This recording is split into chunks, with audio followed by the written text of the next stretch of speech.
Di Jatung, Kota Semarang, berdiri sebuah pondok pesantren penghafal Al-Quran yang telah menghasilkan para hafiz sejak tahun 1950-an. Sebagai pesantren salaf, kehidupan santri dipusatkan pada menghafal Al-Quran dan mengkaji kitab klasik. Inilah pondok pesantren Rodotul Quran Kauman, ruang sunyi, penjaga kolam ilahi.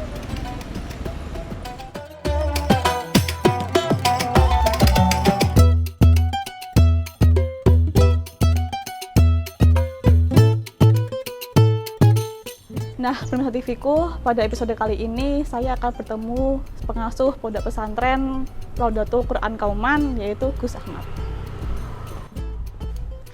Assalamualaikum.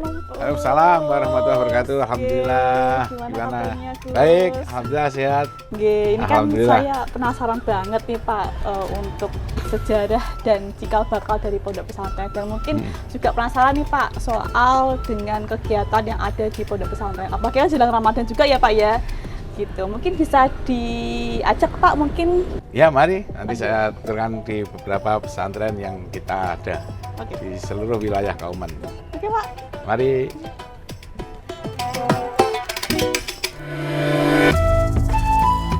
Ya, ini salah satu majelis taklim yang untuk belajar kitab, menghafal Al-Quran, itu di sini salah satunya. Kita ada beberapa tempat karena kita punya 26 asrama juga dengan majelis taklimnya.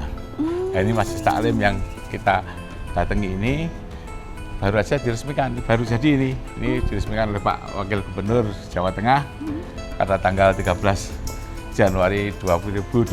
Nah, ini sedang ada pengajian oleh Habib Ja'far Shodiq Al-Musawa para santri ini.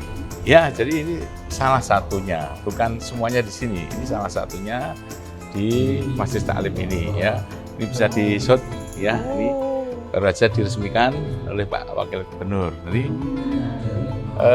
ini salah satu pengembangan pesantren di mana tempat ini kalau pagi 5:30 dipakai untuk mengaju hafalan Al-Quran yang sudah disiapkan di asrama-asrama. Lalu maju ke sini kepada para asatidz untuk mengajukan hafalannya. Setiap hari jam 5:30 pagi sampai jam 8. Ya, lalu setelah itu kembali ke asramanya masing-masing. Setelah di asrama masing-masing itu mengulang lagi yang namanya ada halakoh hafalan Al-Quran. Apa itu halakoh Al-Quran itu? Itu mengulang apa yang diajukan pada guru, lalu para santri berhadapan-hadapan untuk mengulang hafalannya bergantian dan meneruskan ayat-ayat yang diajukan oleh santri masing-masing santri. Memang berarti mayoritas memang mereka ini fokus pada menghafal Al-Quran ya Pak? Ya, jadi ini memang pesantren Al-Quran, sehingga satu hari itu bisa dikatakan 75% untuk menghafal Al-Quran, belajar Al-Quran, mendalami Al-Quran, lainnya belajar kitab-kitab. Ya, kitab-kitab kuning kalau bahasa pesantrennya. Ya, ini salah satunya diajarkan oleh Habib Ja'far Shodiq Al-Musawa untuk anak-anak santri belajar kitab.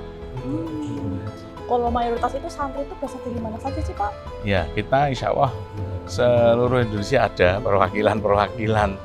Artinya dari Sumatera, Kalimantan, ya Sulawesi, ya bahkan pernah juga ada dari Malaysia belajar di sini untuk belajar Al-Quran.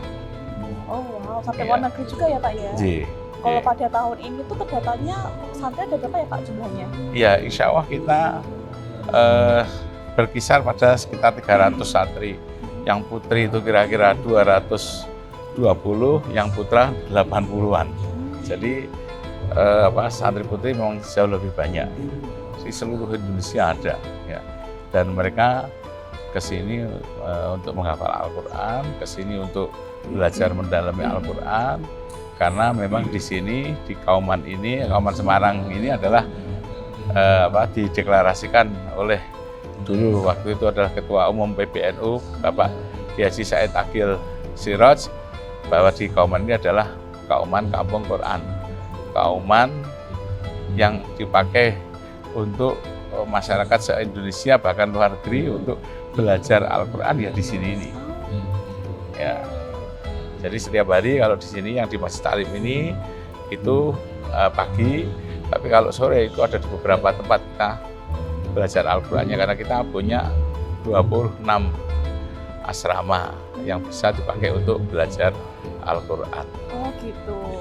Nah, nanti kita boleh nggak Pak keliling gitu Kak, mungkin beberapa asrama yang mungkin dari segi renovasi dan dari segi infrastruktur itu sudah mulai Monggo ya, nanti jenengan bisa melihat ya apa asrama-asrama kita di mana para santri ini belajar. Nanti ini juga tidak semua ya, ini yang belajar ini yang juz-juz rendah di bawah 5 juz kita kuati untuk juga pelajaran agama Islam tentang ibadah, tentang muamalah, tentang sosial bermasyarakat itu anak-anak yang juznya rendah 5 juz ke bawah. Jadi nanti kita di pesantren-pesantren asrama-asrama ya ada kegiatannya juga sendiri ya.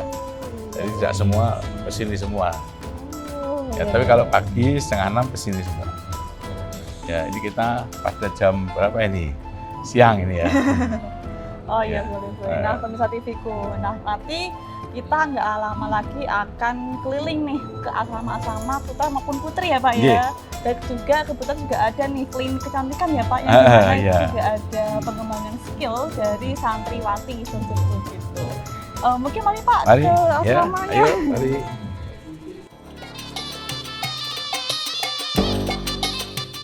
Asrama apa Pak ini namanya Pak? Ya, jadi ini kita menuju di salah satu asrama kita. Asrama namanya asrama Mu'alimat. Nah, ini asramanya namanya asrama Mu'alimat. Nah, ini kita bisa lihat di dalam asrama ini ya, sebelah kanan kita ini itu ada untuk playgroup ya. Lalu di atas lantai 2 maupun lantai 3 adalah untuk asrama santri putri pesantren Raudhatul Quran. Jadi ya beginilah kejadian yang ada di pesantren kita ini, ada di tengah-tengah masyarakat, dan ini yang lainnya adalah punyanya masyarakat, bukan punyanya pesantren. Dan pesantren ada di tengah-tengah masyarakat. Nah, pesantren ini alhamdulillah yang dimanfaatkan oleh warga Kauman Semarang dan Semarang pada umumnya untuk belajar Al-Quran ya. Jadi di Kauman ini bisa dikatakan 95% warganya itu ngajinya ya di pesantren Raudhatul Quran. Berarti kalau kita sebut alumni, semua alumninya adalah dari alumni pesantren Raudhatul Quran. Dan alhamdulillah kita berdiri sejak tahun 1952. Itu yang mendirikan bapak saya, namanya Bapak Kiai Haji Turmuti Taslim Al-Hafidh. Beliau sedo pada tahun 2005 pada usia 79 tahun. Dan ini bisa kita tunjukkan lagi pesantren ini, nanti bisa di-shot, dilihatkan ya, ini pesantren penghafal Al-Quran asrama Habib Idrus Sayyidin. Nah, ini asrama ini kita namakan Habib Idrus Sayyidin. Karena apa? Karena tanahnya ini yang wakaf adalah dari keluarga Habib Idrus ya, yaitu lewat anaknya yang namanya Habib Muhsin Al-Munawar, dan lalu yang bangun itu keluarga Sayyidin. Dalam ini adalah anak menantunya yaitu Pak Marto. Ini bangunannya ini cukup mewah, ini mahal ini ya. Namanya juga bangunan yang bagus. Ini ya Pak ya, estetik juga ya Pak. Ya, estetik ini baru saja diresmikan di tahun tanggal 19 Desember 2026 oleh Mbah Yai Buya Ulin Nuha dari Kudus dan adiknya Kiai Albab Al-Hafidh. Ini ya, bisa juga dilihat di depannya sama ya, ada namanya ya. Asrama Habib Idrus Sayyidi Dihuni para musyrif dan musyrifah yang mendampingi serta membimbing santri dalam keseharian. Mereka menjadi bagian penting dari sistem pendidikan di pesantren. Pengajar Al-Quran merupakan lulusan berbagai pondok pesantren luar daerah yang kini berdomisili di Kauman. Sementara itu, 10 pengajar kitab berasal dari Madinah, Yaman, serta akademisi UIN Wali Songo Semarang. Para pengajar terbagi menjadi pengajar utama dan sukarela. Meski telah hafal dan diwisuda, mereka tetap diminta berkhidmat, mengabdikan diri untuk keberlangsungan pesantren. Ya, mari ini kita juga perjalanan kita ini di pesantren-pesantren. Ya, ini salah satunya juga di pesantren yang namanya Pesantren Raudhul Quran Asrama Habib Toha Al-Munawwar. Ya, ini yang beliau itu pelopor berdirinya percetakan Al-Quran di Semarang. Oh, ini ya Pak ya? Ya. Oh, ini Dan beliau yang meresmikan, ini ada prasastinya. Oh, Asrama Ya. Habib Toha ini ya? Ya, betul. Ini tempat ini itu aslinya perkiraan saya dulu itu adalah di Kabupaten Semarang. Jadi ini Panjingan ini. Iya, tapi cuma toko-toko ini mungkin dulunya nggak di sini ya, saya nggak tahu. Tapi terus ini ada toko-toko sehingga kampung ini atau masjid ini tertutup. Harusnya ini akses dari kabupaten untuk menuju masjid ini. Ya, selain kita juga ada Masjid Agung Semarang Kauman itu. Nah, moga kita telusuri perjalanan di Kauman yang ya tempatnya gang-gang begini. Tapi ini ya karena ini ada di 0 km kota Semarang sehingga ya cukup mahal ya. Karena ini ada di tengah-tengah kota Semarang. Ya. Hingga kini, Pondok Pesantren Raudhatul Quran Kauman telah memiliki 26 titik asrama sebagai pusat pembinaan santri. Pada 19 Desember 2025, Asrama Habib Idrus Sayyidin diresmikan oleh Abu Yaulin Nuha. Dan selanjutnya, pada 13 Januari lalu, salah satu asrama lainnya diresmikan Wakil Gubernur Jawa Tengah Taji Yasin. Hal ini menjadi bentuk dukungan terhadap perkembangan pesantren ini. Pak, ini yang barusan kemarin diresmikan ya Pak ya sama Gus Yasin ya? Ini Pak. asrama kita yang kita namai Asrama Nyai Haja Asomah Turmudi sebagai pelopor dimulainya pesantren Al-Quran ini, dan ini ada prasasti yaitu diresmikan oleh Gus Yasin pada tanggal 13 Januari 2026. Nah, ini ada 4 lantai, luasnya kira-kira 200 meter. Ya. Ini berarti asrama putra Pak? Ini untuk putri juga. Jadi di Raudhatul Quran ini, kalau dari Jalan Kauman Semarang itu sebelah sisi timur itu asrama-asrama untuk putri. Sebelah barat asrama-asrama untuk putra. Totalnya ada 26 titik itu. Nah, jadi ini kondisinya di setiap asrama ya bagus. Ya.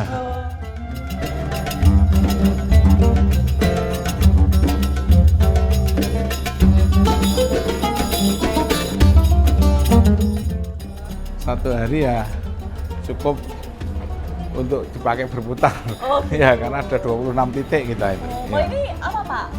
Asramanya Pak namanya? Nah, ini namanya Asrama Ar-Rodiyah Aminah, karena yang memberi wakaf adalah dari keluarga Ar-Rodiyah, dan bangunannya ini dari keluarga Aminah.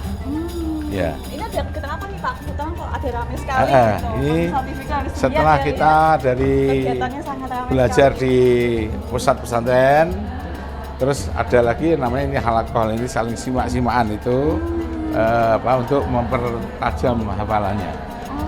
Ya. Memang ini harus diajarkan berkelompok gitu ya Pak? Iya, ini kelompok bergantian. Nanti baca satu, yang lainnya menyimak, nanti bergantian satu dengan yang lain. Terus berputar. Oh gitu. Oh, ini juga ada pembimbingnya Pak di sini Pak? Ya, ini masing-masing ada musyrifahnya itu. Oh, musyrifahnya Pembimbing, ya namanya ya, ya? ya. Oh, oke. jam berapa Pak ini aktivitas ini? Ya, setelah dari pusat pesantren setoran, lalu nanti di sini dipertajam hafalannya. Ya, setiap ya menjelang zuhur kita selalu ada ini. Ya pokoknya setiap hari tidak ada hentinya untuk menghafal. Nah, untuk pelajarannya ada kitab-kitab yang juga kita ajarkan setiap hari, ada jam 9 seperti tadi yang sudah kita lihat. Pagi ini jam 9 ada, nanti malam hari juga ada, yaitu pelajaran kitab untuk fikih, untuk pelajaran ibadah, nanti malam ba'dal isya. Nah, kalau ini dari sini nanti sampai zuhur, dan nanti akan dilanjutkan asar itu mereka juga sudah harus mengajukan setorannya lagi. Dari zuhur sampai asar itu menyimpan hafalannya nanti untuk yang sore gitu. Sore pulang ngulang lagi, nanti maghrib datang lagi untuk setor lagi. Nah, itu setiap hari seperti itu ya.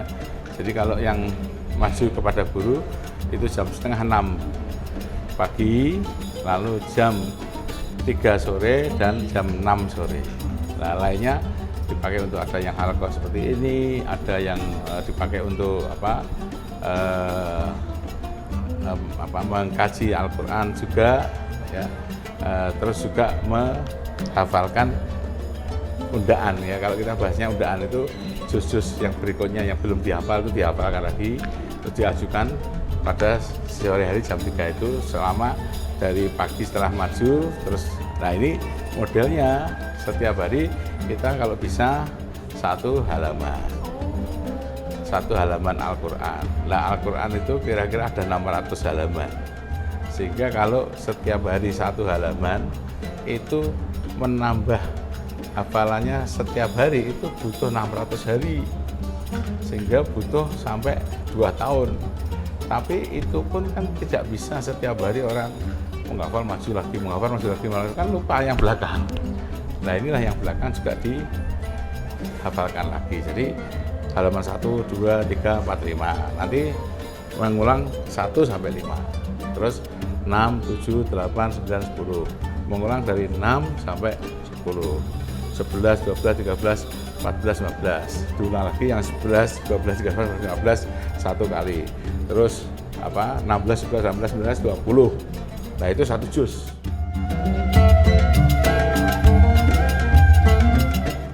Alhamdulillah sangat sangat dekat dengan Al-Quran, mudah-mudahan hatinya pun juga dekat dengan Al-Quran. Ya, bisa mengamalkan ajaran Al-Quran. Saat ini pengasuh pesantren Raudhul Quran Kauman adalah Gus Hamad Maksum. Sejak dulu sampai sekarang fokus pesantren kepada pembelajaran Al-Quran, terutama santri-santri itu diminta fokus untuk bisa menghafal Al-Quran. Harapan dari Pak Kiai atau Gus Hamad adalah santri selama 3-4 tahun itu bisa membaca Al-Quran dengan baik. Ada tradisi pesantren itu punya beberapa keunggulan atau tradisi. Ada yang punya tradisi baca kitab, ada yang punya tradisi pemadukan antara pendidikan formal dan modern, ada pesantren salaf. Gus Hamad ini masih mempertahankan kekhasan kepesantrennya tahfidz Al-Quran. Kenapa 3-4 tahun dilakukan? Karena Gus Hamad meyakini kalau santri itu belajar Al-Quran selama 3-4 tahun dilakukan setiap saat, sehari semalam itu bisa memberikan setoran, atau kalau dalam bahasa pesantren itu sorogan, antara murid dengan guru, antara siswa dengan guru atau dengan ustadz. Itu sorogannya 3 kali, setorannya 3 kali. Nah, 3 kali itu setiap guru punya catatan tentang prestasi murid itu. Kalau sorogan itu tingkat kecerdasannya ditentukan oleh masing-masing santri. Kalau santri itu cerdas, punya hafalan yang kuat, itu semakin cepat. Tetapi kalau santri itu hafalannya agak pelan, kurang cepat, itu biasanya begitu hafal, hilangnya yang sulit. Karena terus dilakukan. Jadi kalau ada seseorang santri kok hafalannya itu berkurang, tidak cepat, lambat, terus dilakukan, itu begitu dia hafal, melupakannya sulit. Nah, itu beberapa kelemahan-kelebihan di pesantren itu. Gus Samad saat ini orang yang menurut pandangan saya sangat hebat, masih bertahan, masih fokus terhadap pesantren tahfidz Al-Quran.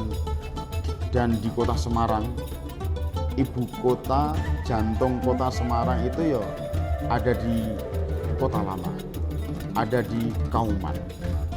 Dan saat ini Kauman benar-benar menjadi kampung Al-Quran yang sudah didengungkan beberapa tahun yang lalu.